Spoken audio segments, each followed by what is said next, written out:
Good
evening, everyone. I'd like to call to order the Rapid City Area School Board of Education regular meeting.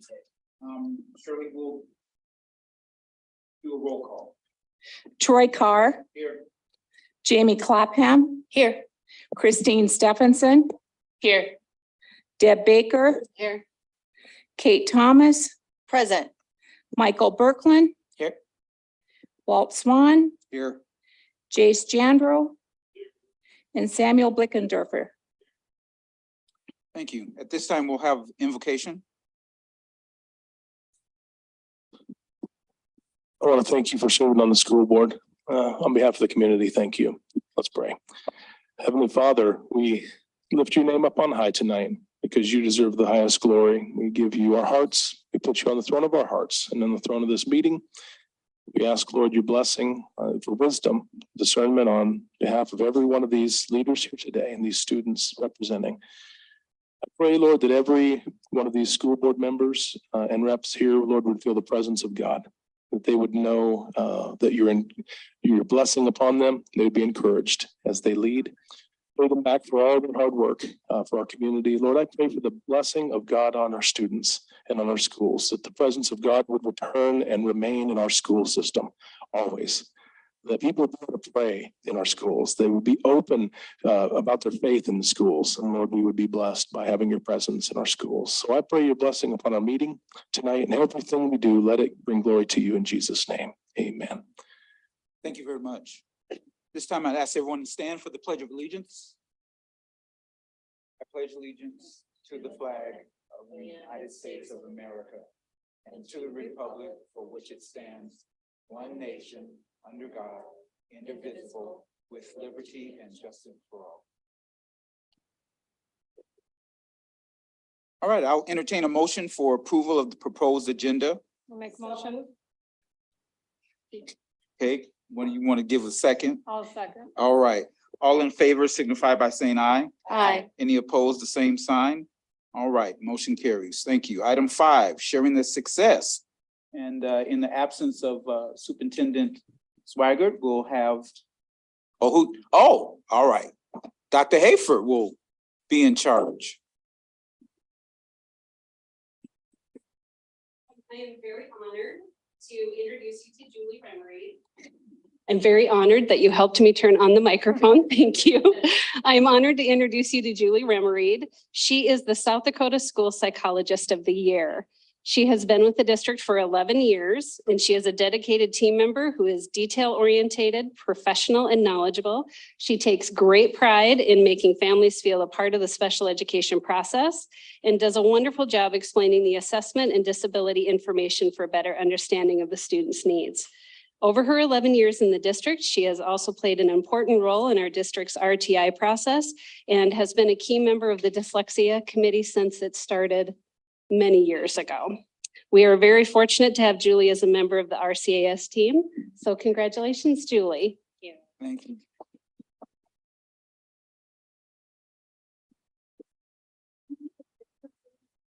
And Dr. Hafer, after the picture, can you give us a little background, or either of you, how you get nominated? What's the process of being selected for this honor? I'm going to have Dr. Comer come up and Okay. explain, because Dr. Comer is the one who nominated Julie Wonderful, for this honor. wonderful.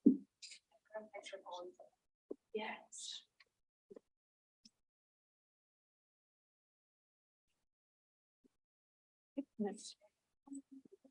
So every year, the South Dakota Association of School Psychologists, they take nominations for the School Psychologist of the Year.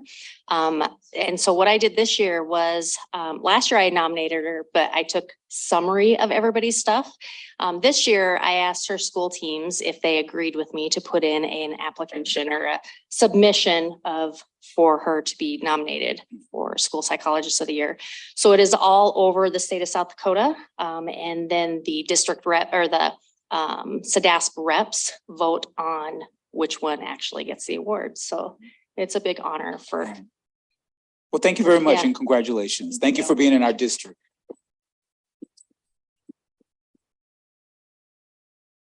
All right, Mrs. Seals.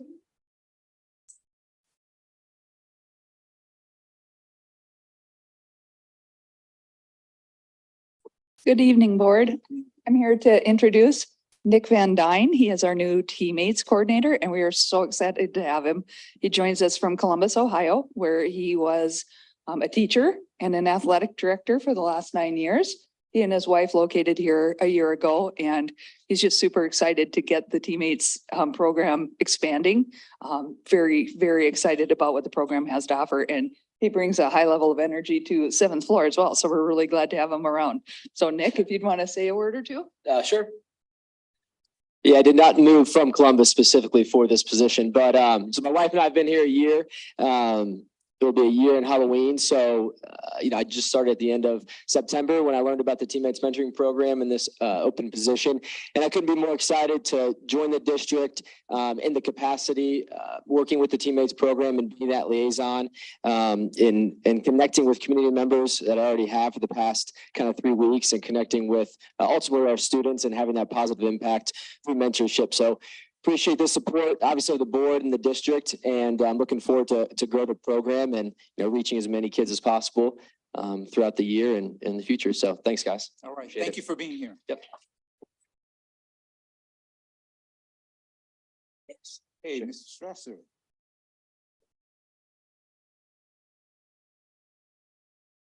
Mr. Strasser is up here because last board meeting, I threatened him with a motion that he has to speak, so he took me up on that. I believe that was 3 words. Dyslexia Awareness Month. I have a proclamation that I'm going to read regarding Dyslexia Awareness Month. Whereas dyslexia is the most common learning disability in children and persists throughout life, affecting 1 of every 5 people, regardless of race, gender, age, or socioeconomic status. And whereas dyslexia is a specific learning disorder that is neurobiological in origin and is characterized by difficulties with word recognition, spelling, and decoding abilities. And whereas early diagnosis and identification of dyslexia is critical to ensure that individuals with dyslexia receive focused, evidence-based intervention that leads to the promotion of self-awareness and self-empowerment and the provision of necessary accommodations to ensure school and life success. And whereas all citizens are urged to offer support to those affected by dyslexia and recognize the dedicated efforts of those who are working to raise awareness and understanding in order to initiate early assessment and intervention to achieve the best outcome for the student. Therefore, the Board of Education of Rapid City Area Schools does hereby proclaim October 2023 as Dyslexia Awareness Month in Rapid City Area Public Schools and commend this observance to all of our students, staff, and families.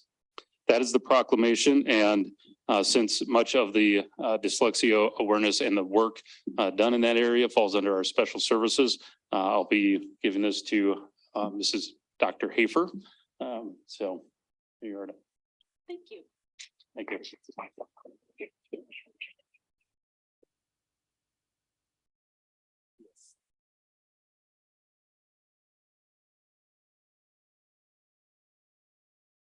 Mrs. Stephenson.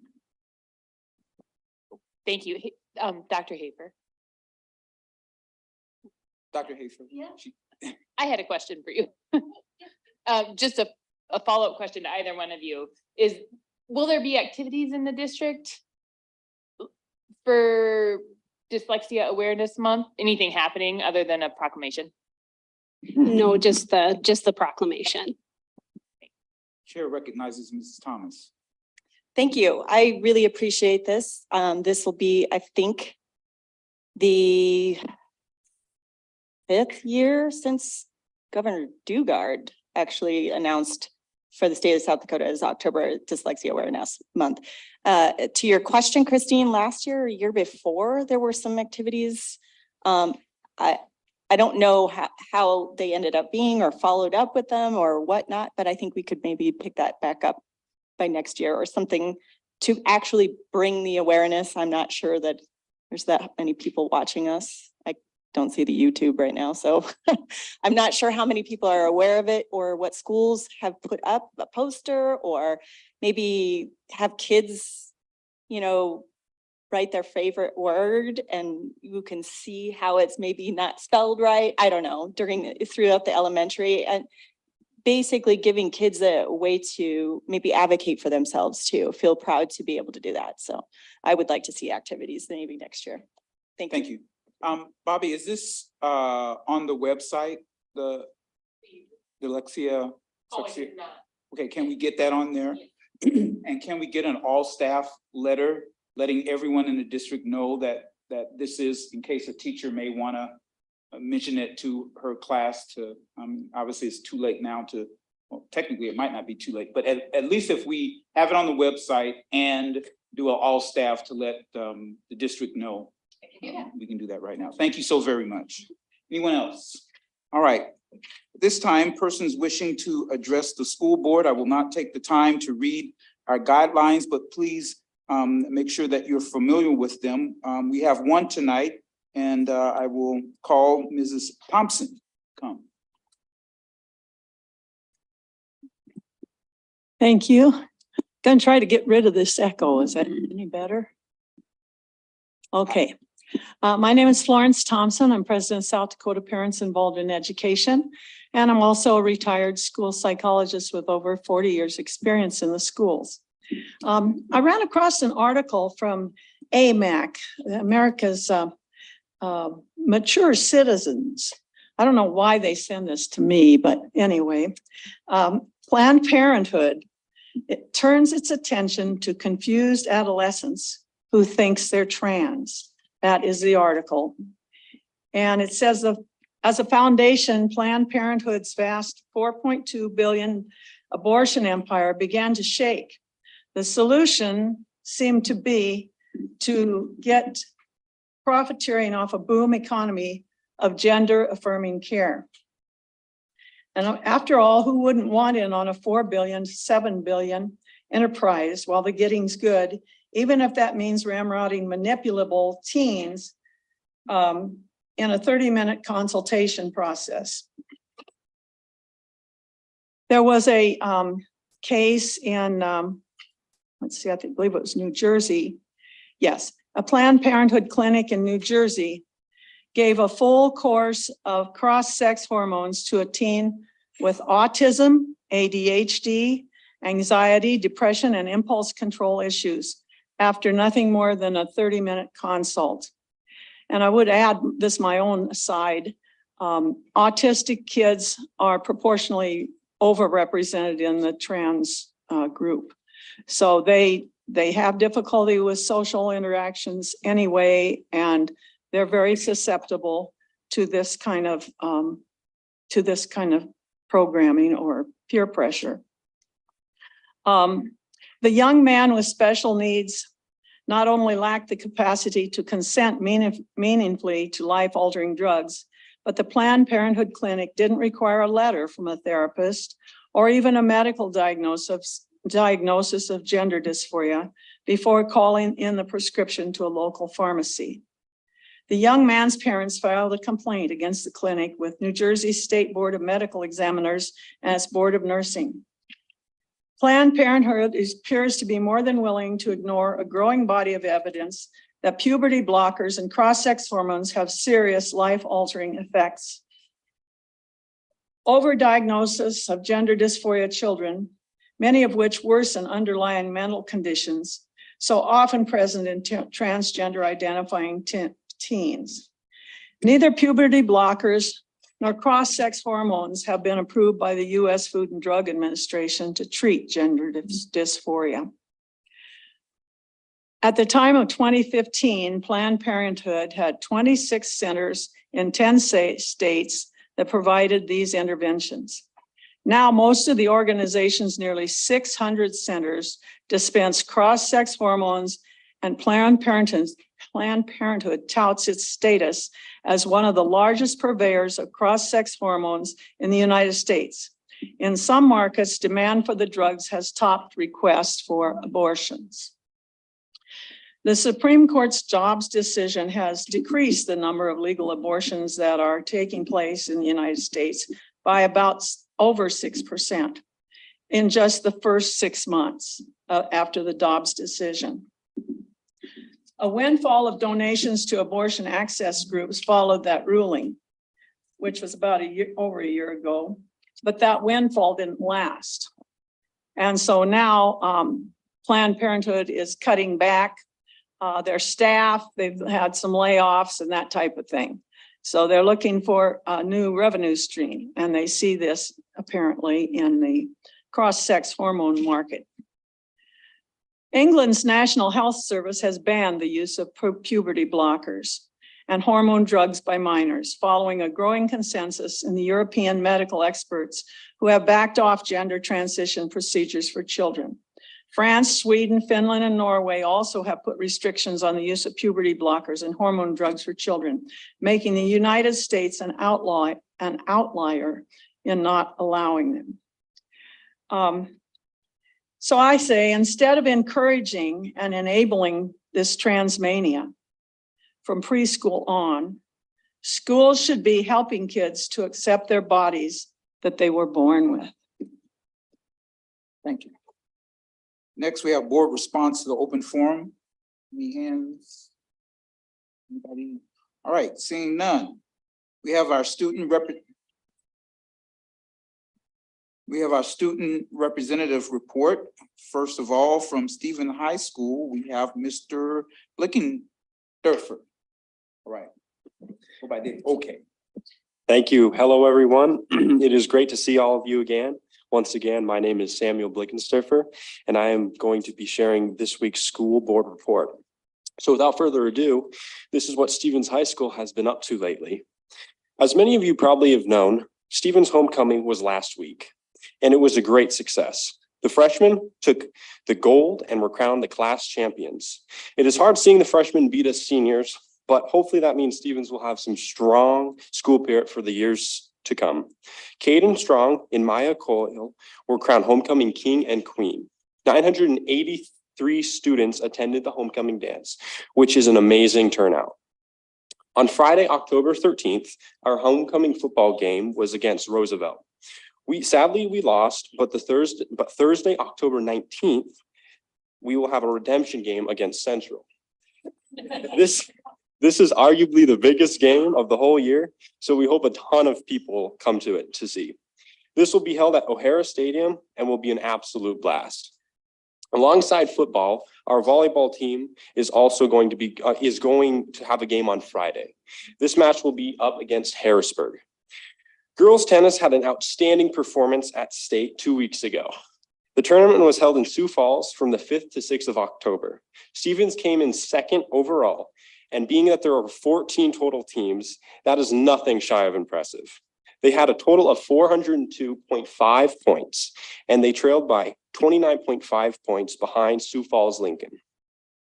This Friday, state dance and cheer will begin in Sioux Falls. Both of our teams will be there. It will be held on the 20th and the 21st. Our cross-country team will also be heading to Sioux Falls for state as well, the same weekend. Last week was definitely a big week in fall sports, but this upcoming one is just as big. Now, this week we have a teacher spotlight. Miss Carrie Huber is the AP Government teacher at Stevens High School. She is currently in her 8th year teaching at school and is pursuing her Master of Arts in American History and Government through Ashland University. She is also the 2023 History Teacher of the Year. Mrs. Huber is very active in teaching students about Native American civil rights and is making a difference as a Stevens High School teacher. Mrs. Huber's goal is to equip students with the ability to have skills to look at the world with a big picture mindset. Our staff and students are very proud of Mrs. Huber and look forward to seeing where her Master of Arts in American History and Government will take her in the next few years. Last report, I did not talk a lot about our music sector at Stevens, so this week I'm going to touch on that a little bit. We had multiple students at Stevens make All-State Orchestra this year. We are currently waiting for the All-State Choir results, but those should be out shortly. Just to name a few, Jackson Swartz took first chair for the first violin this year. Isaac Holland took first chair for the bassoon, and Merrick Mason took first chair for oboe. So we have 3 students who are holding the first place chairs this year at All-State Orchestra, excuse me. All-State Orchestra will be held on October 28th at the Monument here in Rapid City. Our next Student Leadership Advisory meeting is tomorrow, October 18th, 2023. The agenda includes homecoming, royalty, student recognition, FBLA school-wide volunteer project, and activity tables, which will be set up for periods 4 and 5 on October 25th. Because of the vast number of students enrolled in AP classes at Stevens this year, AP registration has been simplified, and the school is providing kids with QR codes that they can scan, and it will take them straight to the website. Alongside the dreaded thought of AP exams, I can't forget to mention some other standardized tests that Stevens is offering. The ASVAB will be given on October 27th, and it will be held at 1 p.m. This is at Stevens High School. Not only is it convenient for students at Stevens, but it also is going to be free. And then to end the night on a happy note, Halloween is just around the corner, and FBLA is hosting a trunk or treat in the Stevens parking lot on October 25th. There will be on October 26th, excuse me. There will be decorations, candy, games, and for little kids and their families. Hopefully, these kids will be future Stevens Raiders, but they might go to Central too. Alongside FBLA, NHS is also helping with Halloween festivities. Candy donations are highly needed, and for Storybook Island's safe and sweet trick and treat. This is just one of the many things NHS is helping out with this year. I hope you all enjoy, and that concludes tonight's report. Thank you very much.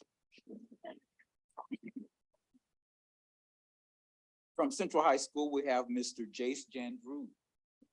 Oh, yes, how far, like, something like that? Okay. All right, yeah, so I'm Jace, I wasn't at the first couple meetings because I was soccer, but I'm at this one, so. That's all that counts. Yeah. All right, so I will be reporting for Central today.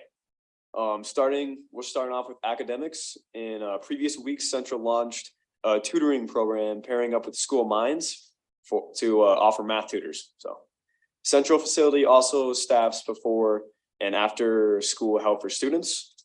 All our seniors attended the college fair last week, and they will be having college application day on Wednesday, November 1st. So, and speaking about academics, we also want to give a shout out to our academic clubs. Knowledge Bowl recently took 3rd place at Hill City, and we will be competing at Rapid City Christian this Saturday. HOSA also hosted its annual blood drive, which I heard was the largest blood drive in a 5-state region. So, and that's at Central, and they went live with their daily announcements. These are student-run live video announcements. So, our fall sports teams that worked hard in the last season. This includes competitive cheer and dance, football, volleyball, girls soccer, boys golf, girls tennis, cross country. So, and special shout out to the girls team who they had a pretty good season this year. They did lose last week in the playoffs, but they did do pretty good.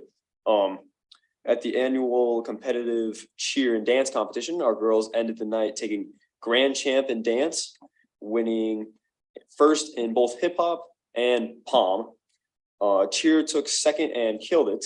We also have to commend the boys varsity cross country who took 1st place, and the girls who took 4th place team at the Wayne Cheney Invitational in Gillette, Wyoming.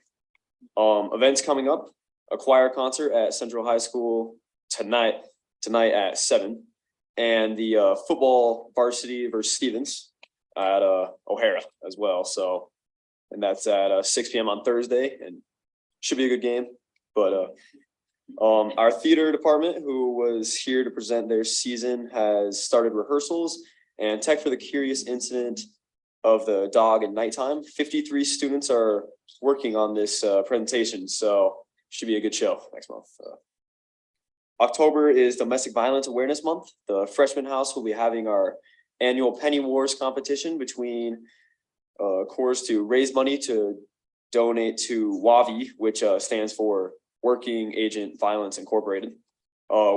WAVI is a local organization, provides temporary shelter, food, supportive services to survivors of domestic violence, sexual assault and trafficking. So over the last 2 years, we have raised and donated over $1,500 for that. So, and yeah, so good day to be a cobbler. No comments. That's what I'm saying. Thank you. The chair recognizes Mrs. Clapham. Sorry, I didn't realize you hand up. Really quick question for you, Jace. And I had parents ask me, is the tutoring at Central only for Central students or could students from other schools come? Do you know? I don't know, but I'm sure that like, if the student like asked the tutor, they'd probably tutor them as well, so. Any other questions for our student representatives? All right. At this time, we have item 9, report from our CFOO and Assistant Superintendent report. Very good. Thank you, President Carr. I'll go first. Corey already said way over his 3-word limit. So. Also, good job, gentlemen. Great reports. Good evening, board members. You'll all be happy to hear. I have a very brief report this evening. Just want to take a moment to update you on some of the major things happening within the support service areas. In the student nutrition program, Kayla Wade, Assistant Student Nutrition Manager, continues to hold down the fort while Manager Krista Leichner is on maternity leave. She's done an excellent job and has probably learned more than she wanted to at this point in her career.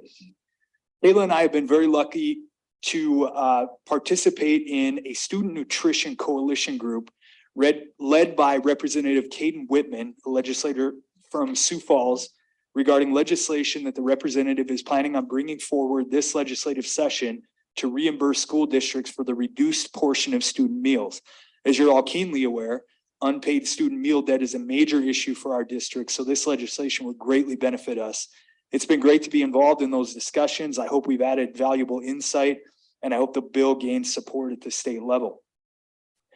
Of course, the major focus of the construction and planning department continues to be the South Middle School project.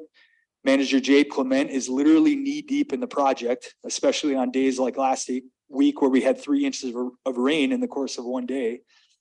It's hard to believe that we're entering the last 35 to 40% of that project, and we're really looking forward to seeing it take shape over the next few months. Also, a special thank you to Jade and Kathy Laurenti, the construction and planning department's administrative assistant, for providing a wealth of facility information over the past few weeks that really helps us better understand and discuss our facility situation. Peggy Saxer and the business office staff have literally no dull moments. After finalizing the state annual report, they move immediately into audit field work, and in a very short period of time, will be helping me prepare for the budget and negotiations process. As you're all aware, that office has struggled greatly over the past couple of years with staff movement and turnover, but in exciting, but I believe still unofficial news, we're very close to having it fully staffed. And I really feel great about the staff we have in that department. We went through a really difficult period, but I believe has been rebuilt stronger. So really looking forward to the future of that department. Lastly, Jim Steen and the student transportation staff continue to try to do their best to address the driver shortage issue and minimize the impact on our students and families. I've not had many opportunities to address this situation in a public setting, so I would like to take a moment to say to the community members listening that we fully understand and appreciate what a difficult situation the staffing shortage has presented. RCAS continues to struggle with this problem, just like thousands of other districts across the nation. I wish I could say that there were simple answers to it, but the reality is that there are not. What I can say is that we continue to diligently discuss potential solutions, and we appreciate the community's support and understanding while we do so. I would also like to say thank you to all the current student transportation staff. This shortage has been incredibly difficult and stressful for that staff, and I want to say a sincere thank you for everything they are doing to hold that function together. That's it for me, Mr. President, unless there are questions. Any questions? No, thank you very much. Great report. Thank you, sir. All right, Mr. Strasser. Thank you, President Carr. First of all, the strategic planning updates. I know Ms. Swigert is very diligent on sharing what our staff is doing in regards to the staff pillar. So the October 20th date, we have a district-wide cornhole tournament. So hoping teams get together and put on their best cornhole effort. So we'll see how that goes this Friday. As you heard from our student representatives, we have a lot of activities taking place. I just wanted to reiterate one of those, and that's Knowledge Bowl. I was able to go to a middle school Knowledge Bowl competition this last week.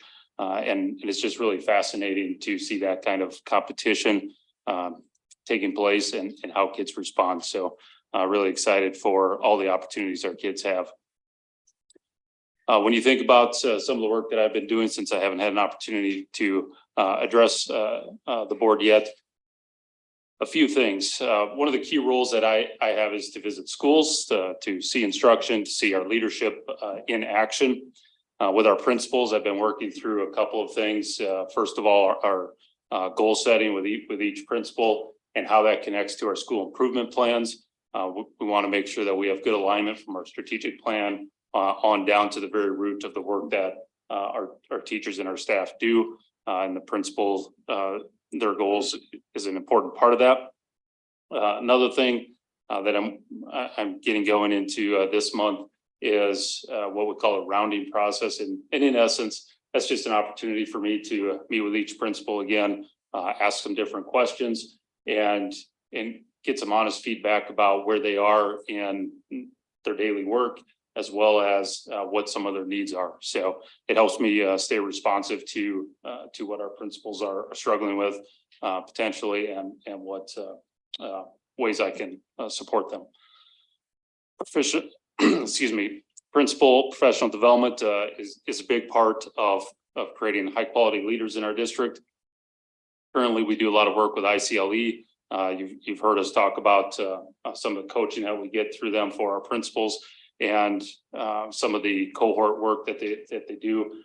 They use a rigor, relevance, engagement model rubric that allows us to go in, watch teachers teach, and then have conversations about, based on that rubric, where we see teaching. And then that allows us to get on the same page because we don't always see. So when we go in as cohorts, we don't always see things the same way, but we can talk about that. And then we can also give feedback to our teachers better based on that rubric, which I also think aligns really well with the Charlotte Danielson model of evaluation. But the key there is how do we get consistency in what quality teaching is, and then how do we communicate that to our teachers? So a lot of work being done there. As we move forward, working with a team of leaders to learn about and review some of our professional development opportunities. I think what we're doing is really good, but we need to have some things planned out as we get into the end of this year and into next year. So we're looking at some of our options for principal professional development, and I'll be able to give you some ideas as we go through the year. Our main mantra is that of being learning leaders, leading learning organizations. So it's a little bit of a tongue twister, but the idea behind being a learning leader, leading a learning organization is that if we don't learn at our level, it's hard to permeate that throughout. And we are a learning organization, and that should be the emphasis we take all the way through. RCAA, it is something I believe you're all probably interested in. It's not something that's been brought up lately. We want you to know that we've had a lot of discussions. I'm working kind of from the ground up in the sense of I've seen kind of where some of the direction was a year ago. We've had to make some changes from what some of that vision was just to get things in order for this school year. We are looking at feedback from our leaders in our district and trying to make sure that we're identifying the right needs so that we have the right focus moving forward. So the first thing that I'm looking at is I want to make sure our current offerings, the Eagles Path, the virtual high school, are done at a really high level and that we can sustain and make sure that those programs are meeting the needs of our current students. We're looking at some alternative program options specifically for our middle school students. I know that was an emphasis last year. What I'm looking at is focusing on at-risk students, and I consider at-risk students students who are struggling in either three areas: That can be behavior, that could be attendance, that can be academics. And there's a lot of underlying things that go with that, but those are kind of the three big things. And that helps us identify who is struggling and then determine how we can support them in an alternative learning setting. So that's a big part for our middle school. Other goals, we're going to look at, can we expand our virtual programming, both at the high school level and maybe other levels, grade levels, and what could that look like? How can we make that an effective learning opportunity for some of our students? And then we've had some early discussions about programming for at-risk ninth grade students in particular. I've heard a lot of comments about the need for that area to be identified and then some programming to correspond with that. I think we all know that the ninth grade is, from a high school standpoint, if you're going to improve your graduation rate, it starts in the ninth grade. And that kind of leads me into, I'll keep going with that, but it leads me into, yesterday I was able to go with a team from North and a team from Central to a Focus on Success workshop. In that workshop, we looked at our data and we looked at interventions and resources in order to how do we solve some of the issues. The big one at Central being that of attendance, and then how that leads to other things like low graduation rates. So when we look at attendance, I'll go back to the concept of alternative support for ninth grade students and putting a plan in place that could identify and support earlier versus the culture of, well, we're going to wait till you fail ninth grade, then we're going to do something. So we had a lot of very quality conversations with that team from Central. I was really excited to hear how they talked about the ninth grade academy model and how that house is currently structured, but also what it could be in order to have a greater impact on our student. So that's a conversation that I'm excited to see develop. And I always come back to what are the things that we're doing that it's here, but it's not here. And how do we move the things that we're currently invested in to this level? And what I was hearing is that ninth grade house and that academy is here, but we could do this, and this to make some significant improvements. And I think just looking at Central, and I want to just focus on them, but right now that's a huge need and how we can support students specifically in that way. So a couple other things that I've been involved in working with the TLI, Mrs. Seals, regarding PLCs, and that's another area that is an important part of being a learning organization and how we do that really well, and supporting the things that are going on in that area. And then I want to, our directors have all sorts of things going on, so there's a lot more, but the last thing I want to leave you with is October is National Principals Month. I know Ms. Swiger brought that up last week. I want to reiterate that and just say that the work that our principals do, that the leaders in our district, the assistant principals, the deans, it's important to recognize the role, the importance that they play on a day-to-day basis, and that work that happens through them. Oftentimes they are stuck in the middle. It's a middle management piece. So you get it from the top, you get it from the bottom, and it's hard. So in order for our district to have the success that we all want it to have, our leaders play a super important role. So I want to recognize them, and I want to say that our principals really learn, in a phrase, becoming by doing. So we become quality leaders while we do it. We don't just go to school and go, oh, I got all the answers and here I am in this occupation.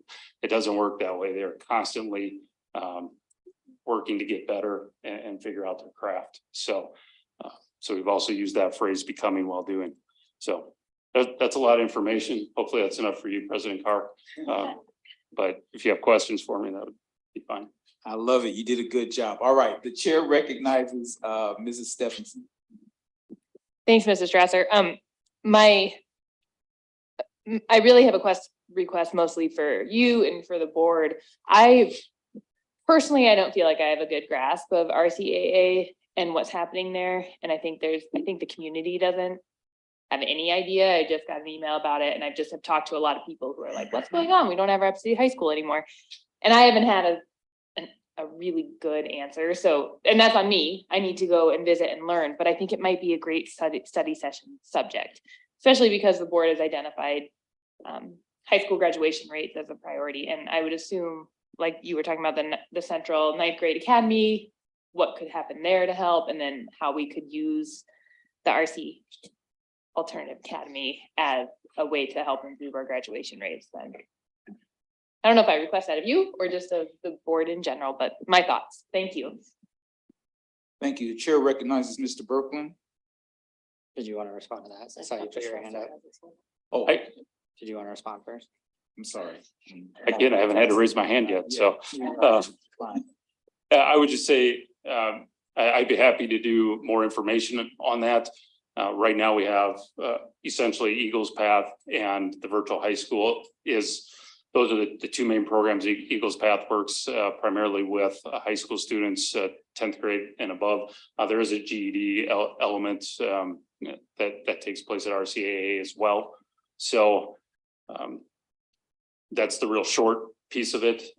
If you want to know more about where we're going to go, I would say give me a little more time to flesh that out and bring back some more direction and what we'd like to do and share that with you. Yes. So then the Eagles Path is what kids get referred to from Central or Stevens. That is correct. Okay, and then the virtual academy, is that the same? Kids need to get referred to it, or can you opt to do virtual learning in high school in Rapid City? I believe they can opt to do it, but more often than not, there's going to be a referral to that. Because that's how kids find out about those options. Okay, and then the GED path is not set in one of those. It's a different Correct. program to help young people get their GED. Yes, Under 21? I Or believe under- so. Yes. Okay, thank you. All right, chair recognizes Mr. Berkland. Thank you. I just want to say thank you for how many times I heard the word support in that discussion. That was one of the big concerns that I had with where we were going last year and kind of why we're in this weird limbo. Is it felt almost like a punishment to be sent over, even what I'm saying there. Like you were sent over to Rapid City Alternative Academy. So I really just wanted to say, as we're planning and as we're figuring out what it is, I'm really glad to be hearing that we are supporting them, that it is not something that we're forcing anyone into and saying, you're a bad kid, go away, which is a little bit of the vibe I was getting and had concerns about. So I'm glad that we are shifting towards a mentality of support. Do you want to respond to that, Mr. Strasser? Yes, please. Yes. A lot of my emphasis is on having choice programs. And when I think of alternative education, I think we have to identify the need and then have it as a choice program, not as a no, this is where you're going to go. I think if we want real learning for every student, then we have to be better at that and not just placing kids. All right, chair recognizes Mrs. Clapham. One, I wanted to say it's just a pleasure. I feel like you hit the ground running and it's nice to feel like get to know you, and I'm really impressed with your report and how much support you're providing. I was just thinking the rounding is something in healthcare that's done with supervisors, and I know how beneficial that is to feel like you are seen, and for our principals to know that individually you're supporting them. So I really appreciate that. And I also want to say, just for the public, for anybody that didn't hear, that RCAA is Rapid City Alternative Academy. Some people don't know what the AA stands for, so just wanted to be clear on that. But thank you very much for your reports and all you're doing to support our administrators. All right, Chair recognizes Mrs. Thomas. Correct me if I'm wrong, I still think that you have to apply to get in there. So it is a choice as far as students going to RCAA, or is that changed for this year? Because in the past, it has been something where you have to apply, especially as a freshman. Once you're there, it's kind of, okay, this is working for me, but you have your home schools of either Central or Stevens. There is a process to attend. It's usually a referral process from Stevens and Central that go through. So there is an element of choice in that. Okay. But I do believe there's still emphasis on this is where you might be going. Bit better. Yeah. Okay. All right. Thank you. And just to follow up, Mrs. Thomas, on your question, and it will help to maybe get a full presentation from you and Principal Roberts. But the concept has switched back, is that all freshmen will start at their original high school and then do that process of being at your original high school if more support is needed. And Rapid City, see, I was calling it the Academic Academy. So thank you for the correction. That is Alternative Academy. That then from the referral of your home school, then you get referred to the academy. So that's my basic understanding of that basics, but it would be great to get a report on that. And to piggyback on that, I don't want the topic of what the district is doing for our behavioral program to go by the wayside.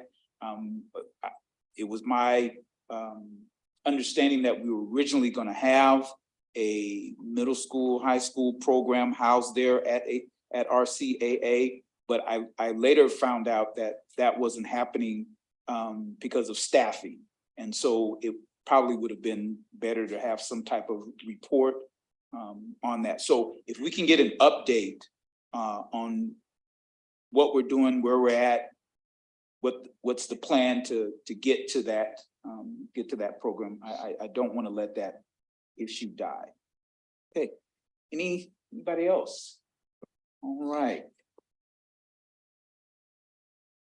Any conflict of interest? Seeing none, going to item number 11. Any item in 11 that board member would like pulled? F, please. F.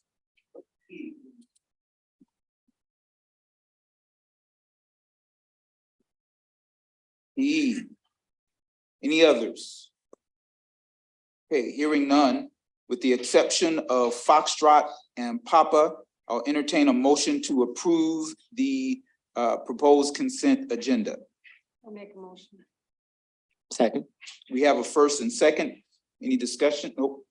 I always forget about that. All in favor signify by saying aye. Aye. All opposed, same sign. Okay, the agenda passes except for Foxtrot and Papa. All right, Foxtrot, I'll entertain a motion. So moved. Second. All right, we have a first and second for enrollment options. So it's just Remember who pulled that. It was me. It was just a very brief, here, so we have the numbers like SA 5042 through, but it appears they're either supposed to be a number or another word at the beginning. I think maybe it's the number of students that usually goes there. I'm not sure. When it says administrative consideration, and then there's, at least in the version that I'm clicked on, it just is nothing, and then it says students, unless there's another version that says the number.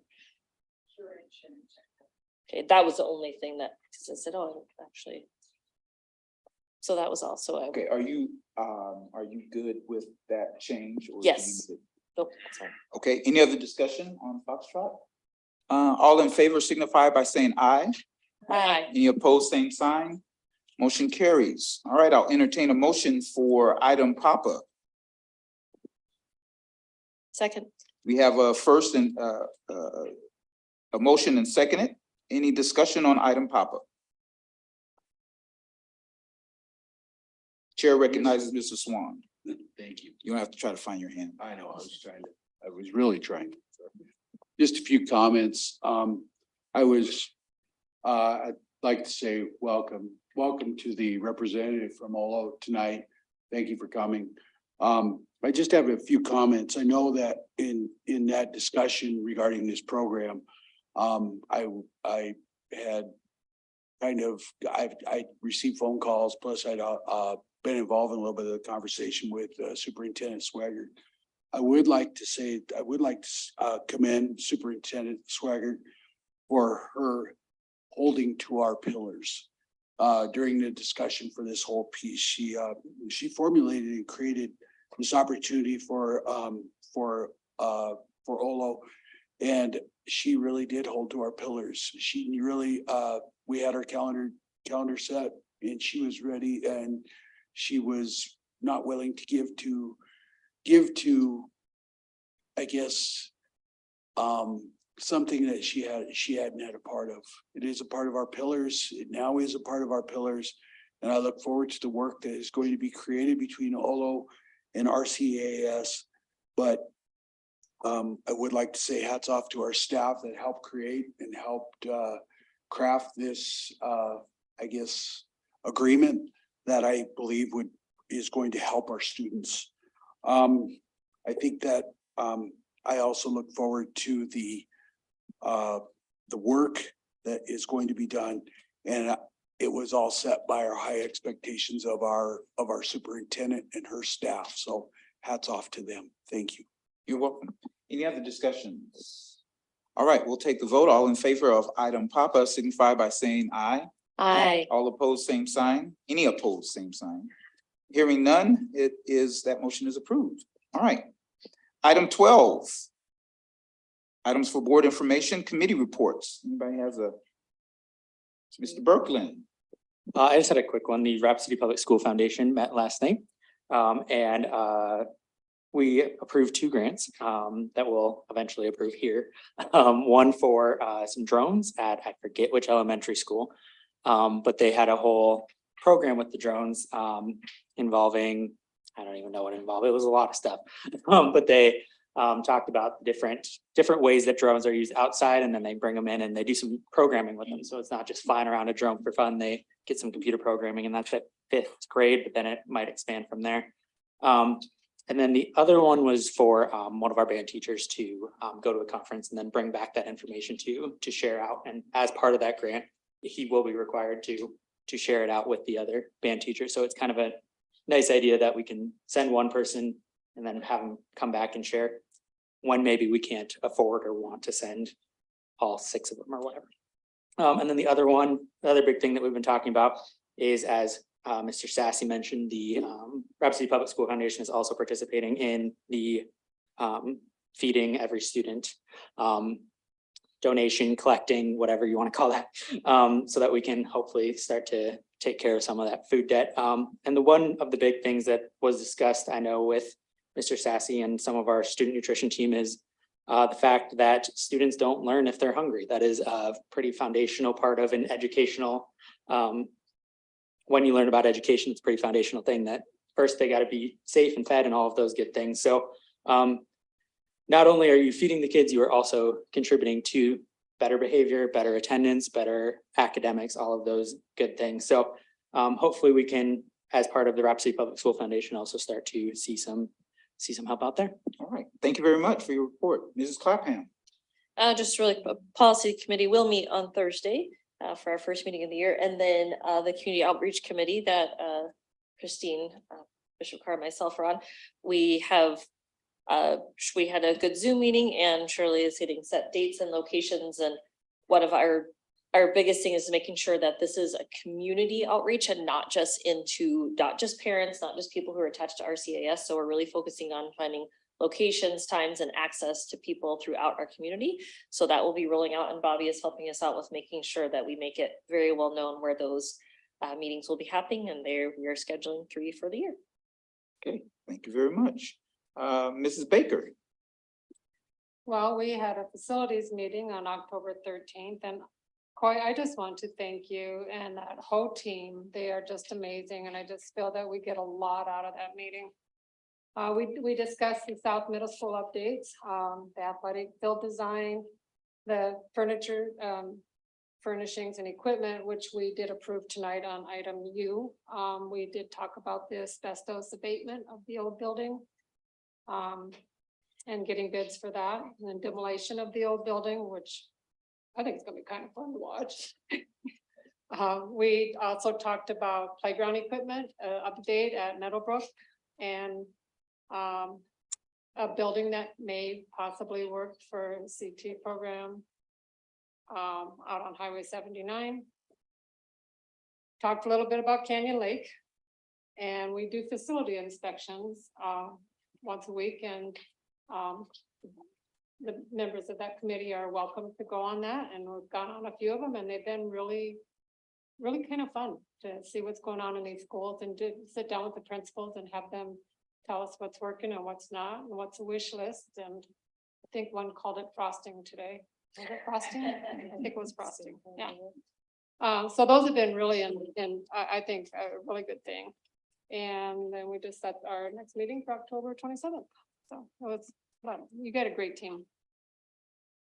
So I'm really excited. All right, So, thank you. you for that report. Chair recognizes Mr. Swan. Thank you, President Carr. I just wanted to echo the comments about the facilities team. We really do have a group of rock stars there, and it's really a well-informed, well put together committee, and I'm honored to serve on it. Thank you very much, Mr. Sess. Thank you. Mrs. Thomas. I was only going to comment on facilities as well. Great team. It's really well put together. And I appreciate going out to all these buildings as well.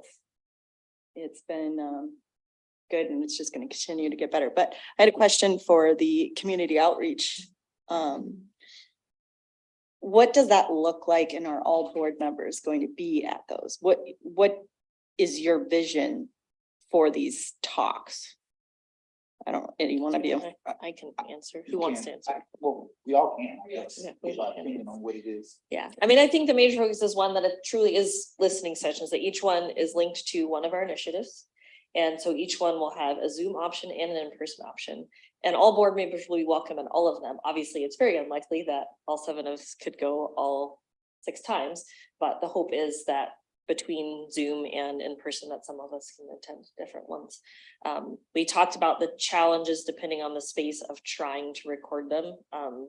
Sometimes with the sound issue, it ends up just really garbled, and so we don't know how that would be, but it depends. We're still working on the locations, and Shirley's helping us with that. But so yeah, each one, the focus initiative would be published and the community would be invited. And I said it's more of just to open, like, we want your feedback. We want to know what, community concerns are, what people are happy with, what they're not. So not a super formal or, moderated with those questions kind of thing, more informal listening session. Yeah, and just to follow up on the 3 pillars, so everybody who's listening knows, that would be facilities, the achievement gap or student achievement, and then staff retention and staff retention. And so it genuinely would be, we have made this our priority, and we are just asking anybody in the community to come and tell us what they think we need to know, because we can't possibly be everywhere. So, and no board decisions are made, no response will be made, no formal response to any of these, but we want to hear, because we have big things big challenges to address. So it's kind of like an open forum, not necessarily a board response. So I think it would be important for as many board members to be there at these, because we represent different areas where, if depending on where they're at, they wouldn't necessarily have to be in the area that, we represent, but there may be people that go to it that can only go to 1 or 2, so that we need to hear who our representatives are, or what it is for those areas that we represent are needing, or just their opinions. So, okay, thank you. Okay, and let me just say also, as I said before, this committee operates just like any other committee, that we come up with ideas and bring those ideas to the board. And so in my idea, it's even not so much us representing our individual areas, but it's really a community coming together. And one of the things that we specifically said is, if you don't have, sometimes only people who have kids in the district tend to come to district things, but we really want to promote that it's everybody, whether you have kids, grandkids, no kids at all. We want to hear from everybody. So it's a more of a group type atmosphere that we hear from the Rapid City community. One of the other main things that we will, that we're intentional about, and why we talked about it being a listening session, is that we don't want it to be confrontational, where we debate and fuss and fight. It's just for us to talk with each other and get each other's ideas, and to answer. If we can't answer a question, we definitely will do that. If there's a misconception, we'll definitely do that. But it's just, again, us listen and getting to know each other. I think the more you talk with each other, the more that we're going to be able, the community and the board, be able to work together. So that's, in my mind, that's the main overall focus of getting with the community. Also, our promise to our bosses that we would get out and listen and be open and be transparent as much as we can. Mrs. Thomas. Yes, so have the schools been an option or a thought about as a place? Because that might coincide with showing them, maybe not being able to give them a tour, but hey, in this building, there might be able to be talks of what's needed, kind of from a facilities perspective. Anyway. Yes, the locations have not been decided, but they won't be here.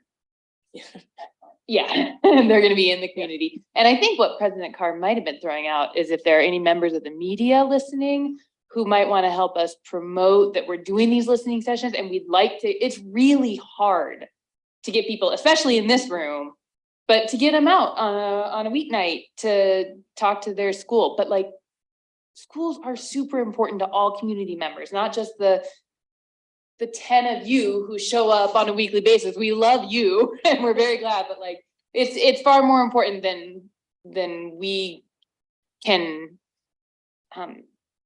than what we can make it seem in this room. So yeah, we'll be out in the community, and we would love everybody to spread the word once these dates and locations are set. All right, Ms. Thomas, did you have anything else? All right, chair recognizes Mrs. Stephenson. Oh, you don't have to be, that was it. Oh, that was, okay. Yeah, I missed that. Okay. All right. My other is, Bobby. We're committee reports. But you can move. to We other did if you like. those. Okay, any other committee reports? I'm so excited about. So you do now, Mrs. Stephenson. I don't have a report, but Deb, I wanted to follow up with, and maybe with you, Mr. Sassy, about facilities tours. Would it be possible to just send like, these are the tours happening this school year, or in the next couple months? Shout out if we want to join, because even though I'm not on the facilities committee, I would love to know when those are happening to see if I can hop on. Yeah, certainly. We actually discussed that at the last meeting, and the idea of, especially as we pick up conversation around the facilities, that we could either invite the whole board and or take requests for whatever the walkthrough might be that week, if there's a building in particular that the board was interested in. So yeah, absolutely. We'll get that moving over the next month or so. Yeah. All right, still on committee reports. Chair recognizes Mrs. Thomas. I would only slightly caution that if it's during the school day and 4 of us show up, then we have to alert the media, and they are allowed to come to our meetings, even if but I'm not sure how that looks like if media or other people show up to a board where we are all present, or at least 4 of us at a school when kids are in. I don't know. It's just something to think about. I think they would have to have media releases though, for the kids. So I think that would, because you can't, like, you have to as far as like photo media, like they would have to go through all the protocols to have images of kids, but otherwise I would imagine, and I just know because I've taken photos in schools, and you have to just be careful, but so I'd imagine that would be the only thing. Okay, any other committee reports? Seeing none, we're moving on to others. Any others? Ms. Clapham, and then Mr. Berkeley. Been pretty brief, my others, this one might be a little bit longer. One, I wanted to just publicly and specifically thank Nicole, Walt, Deb, Michael, Coy, Bishop Carr, Christine. The last 4 weeks for our family have been very, very hard, and people have absolutely supported us, and all of you specifically reaching out directly. Just that really means a lot, and it means a lot knowing you're all busy, you all have your own personal things, and we are extremely, as a family, extremely grateful for that support, and we could not have done all the things in the past 4 weeks without you. I wanted to say kudos to the Black Hawk Elementary staff. Some people may have seen me, there was a gas leak. And I can tell you it was not in the school, it was outside the school, but the local law enforcement, the response was so fast, and the teachers and staff did a phenomenal job. My own children were evacuated, and I heard the whole story, but an awesome job on communication. It was out to the parents very quickly, and it was a very speedy and safe evacuation. So good job to them. I want to thank Principal Karn for welcoming me at General Beadle, and for Mrs. Penland and Mrs. Hurdle letting me disrupt their classes and peek in and say hello. And that was a great visit. And huge thank you to Sarah Gross and Forrest Cooper is here, and people who just did the Rapid City High School 100th birthday party was wonderful. It was such a wonderful event. It was really cool to hear the stories. I am so excited for the film festival coming in February. It just was really exciting, and it was a really great, the community being out there and watching the generations of people that building has affected. And it was just a wonderful event, and the Public School Foundation, everybody who was involved did a phenomenal job, and it was really great to be a part of. And to thank the board members for being in buildings. I over and over hear staff and administrators say how much that means for them to see their board members in buildings. And I think we as a team and as a group, I think it strengthens us, it builds our connections, and I am extremely grateful for board members being in buildings and doing the hard work when we all have other real jobs. But also putting that on our schedules and making the time to do that. I'm really appreciative of that. All right, thank you. Thank you. I also want to reiterate the 100-year celebration. That was wonderful. Thank you for everyone who could attend, and hopefully we see you all in February as well for the film festival. I was not here last week, so I missed out on the bond. So I want to share some of my thoughts on the bond since everyone else got to. I did watch the whole thing, and I appreciate all of the work that went into that. So thank you for that. I do want to start off by saying that I'm saddened that there's still misinformation about the previous bond being spread about. I do want to reiterate that not only would it not have cost more, it actually would have cost less looking back. Obviously, we couldn't have predicted that. Could not have predicted that COVID was going to hit. But I hope that in moving forward, we can confront that head on. I personally would like to see at least 2 elementary schools. I think that we're kind of beyond the point where we can go too slow. I do agree that the last one was maybe a little too big. I have heard that a lot. But I do think that we need to get going. We got some schools that any day now. I don't think any are unsafe, but I know I can see it on the horizon that there's going to be an issue. I know we have also talked about, and I don't know all the specifics of this, but the stacking kind of situation where you have a main one and some sub ones. In that case, I can see maybe 1 elementary school and then a stacked second one, but I would like to see at least 2 in there somewhere. I also want to say that I think we have proven that we can do this with capital outlay to a certain point, but we're at that point. It's kind of like you can only budget so hard before you have to. We mentioned in there, we haven't passed the bond since 1973, and we've built, if you think of every school since then, we have tried to find a way, and we're at a point where we cannot find a way anymore without sacrificing a lot of things in our other buildings that I don't think any of us want to sacrifice. And then I just also wanted to, I know that we are listening to those who did not vote for it and trying to meet with them, but I also want to make sure we're voting for those who, or talking to those who did vote for it and making sure that we're not going to lose them. One thing that I've heard a lot about is that's the Stevens High School Theater. So I would like to see some consideration there. I personally have had conversations and I know that maybe that is not of our highest priority, but if that is something that gets people to vote for it, then it is something to consider. And kind of related to that, the last bond, I feel like we talk about it often, like it wasn't close. It was close. So I know that there are flaws and I know that there are things that we need to change. And if we had a simple majority, it would have won. But I don't think that we need to, it feels sometimes like we're going entirely back to the drawing board. But maybe looking at, maybe that wasn't so bad. And then the last thing that I wanted to talk about is I do support a CTE center as part of it. But I do worry about the staffing with that. So I would like to see some of that looked into as well. I don't want to, unfortunately with Pathways, we kind of had some stuff that we sunk in and then there was a staffing issue. I hope that the same thing doesn't occur with the building. And I'm not saying that it will. Like I said, I do support one in the bond, but I hope that it is taken care of. And I didn't take very good notes while I was watching. I'm just as bad as my students. But that is what I do have for right now. And I will bring back more if more things come to mind. So thank you for letting me share. Thank you very much. Chair recognizes Ms. Baker. I just would like to do a shout out to Jason Olson and Mr. Chalberg for all that they did with these girls this year, the tennis girls. They had a banquet this last Sunday. Was that yesterday? 2 days ago, whatever it was. I was blown away by how vested he is in these girls. The guy got kind of teary-eyed when he was going through the awards and stuff. And I just think they have worked so incredibly hard. And I don't think they get much. They're probably not noticed a whole lot, but I think they did a great job. And I just want to do a shout out to them. So I'm really sad it's over. All right, Mrs. Thomas. This isn't a new other, but to piggyback on the CTE, there could be a staffing issue. However, again, I'd like to reiterate that we should go to Sioux Falls and look at their CTE because there are ways to help with that as long as you do have a teacher. Even if they can't always be there, sometimes you have the industry people come in and teach.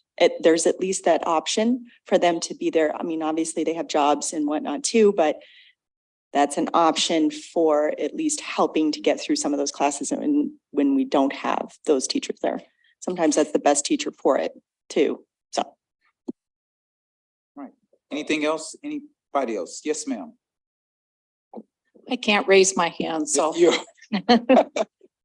Just a reminder, board members, I still have 7 sheets out that are due Friday for the standing positions and resolutions. And census was on the doodle poll that meeting will be held November 6th. And I believe President Carr prefers that it be in person. Is that correct? Yes, unless Okay. any board members, it was Zoom last year. I don't have anything against it being Zoom. It just seems like when we're having conversations, it's easier to be here when you're having conversations, but there's a riot and you don't want to do it. Okay, so then it'll be in person. Yes. All right. Okay. Thank you very much. Thank you. Yeah, so Monday, November 6th. Yeah. Bobby, since Mrs. Swaggart is not here, I'm gonna take my opportunity to assign as much as I can to you. But I was given some advice to ask Dr. Strasser, but I'll take that chance. Can we, at the beginning of the month, have these get notified of October's Principal Month, Dyslexia Month? Because I don't want to miss the opportunity to really honor these different departments and maybe we could have had all the principals here. You know, we could have done something. So if we know, or should we be known? Is there somewhere? I know that Sheila is currently working on a calendar to figure out some of them that are recognized by the department, South Dakota Department of Education. Okay, We struggled with finding correct dates. I mean, obviously, yes, I can let you know Yeah. the ones that we do know. But like Teacher Appreciation Week and those kind of things, I don't know if you guys remember last year, but like Wikipedia said it was 1 week and Oh. Education said it was another week. So okay, it's just kind of a mess. So we are working on getting a better defined calendar put together that we can Okay. send to you guys. But yes, we will let you know when other things come up, so, okay. Thank you very much. yes. Also, as everyone knows, the district has a website, but I have been working feverishly in trying to get the Board of Education page up and running, and I think it'll be up, gonna be up, might be up. Noon tomorrow. Noon tomorrow, it'll be up. And so we're really using that page on the district's website to communicate to the community who, again, are our bosses. And so we ask that we're going to get surveys up on that website. You'll be able to ask questions and just do all kind of, so it's a new concept. So bear with us as we get it put together, as we kind of figure out more things that we can do with it. But I just wanted to let everyone know that that will be a focal point of getting information about what the district is doing. Also, on Friday, I have decided, me and my partner, Mr. Berkland, are going to be in the cornhole competition, and the name of our team is Silky Smooth. So I just want you, if you want to come out and see Silky Smooth in the cornhole competition, come on out. If we had time, we have t-shirts, sell t-shirts. Who knows? We might be able to get it together. But just everybody come on out on Friday for the cornhole competition. I'm excited about it now, and let's all have a good time. All right, Ms. Thomas. Deb and I have Oh, here also we go. Here we go. going to What's be the name? going to be there, kettle corn. Kettle corn. That came up from my daughter because Oh. neither of us are very imaginative, so. Okay, all right. And that's what she gets at the farmer's market every week. Okay, there it is. My young grandson was the champion out at that Rapid City Christian. We Ah, can have him train us. okay, we gotta get on it. Okay. You have a team? Do you have a team? My wife and I are entered as well. Okay, and so that's everybody. Oh, but I know that Mrs. Clapan and her husband, President Carr, yes. my wife and I are entered as old bags. Oh. All right, and so I think this is the spirit of what we want to have. I thought we were going to have a whole team, but it looks like each of us going to be competing against each other. And obviously, we all know that Silky Smooth is going to take the championship. But are you coming? Are you? It's not too, well, it's kind of too late, but we Okay, can. what time is it on Friday? It's West Middle School bingo night and I'm taking. Oh, okay. All right, wonderful. All right, anything else under other? All right, at this time, I will entertain a motion to go into executive session. It will, go ahead. Okay, it will be SDCL 1-25-2.3, where we will be getting some legal counsel from the district's counselor. There will be no decisions made at that time. All right, let's take a 5-minute. We got to vote. Oh. We had a motion, a second. All in favor signify by saying aye. Any opposed, same sign. Motion carries. All right, thank you all. Let's take maybe a 3-minute break. We'll